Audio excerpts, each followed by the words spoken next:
এই কি রান্ধ? সকালে কি রান্ধতেছে এগুলা?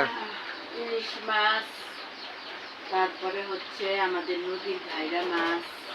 ইলিশ মাছ কি দিয়ে রান্ধতেছ? কুমির? আমাদের গাছের কুমড়া দিয়ে রান্না করি। আর ওই পাশে ছোট কড়াইয়ে ওটার মধ্যে হচ্ছে আমাদের নদীর ঘাইরা মাছ। আর আর আর একটা মাছ ছিল, কি মাছ জানো ওটা? এটা হলো বাগাইরা মাছ।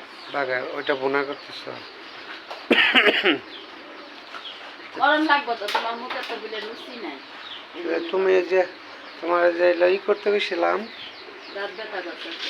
তোমার এই যে কালা জিরা মুজ বাড়তে গেছিলাম, কালা জিরা মরিচ বাটা আমি খাই না। ওটা বাড়তা না? এখন বাটবো না, এখন আর কিচ্ছু করবো না।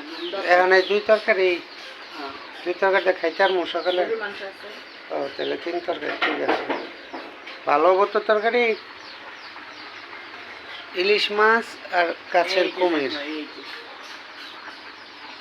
ওয়াও।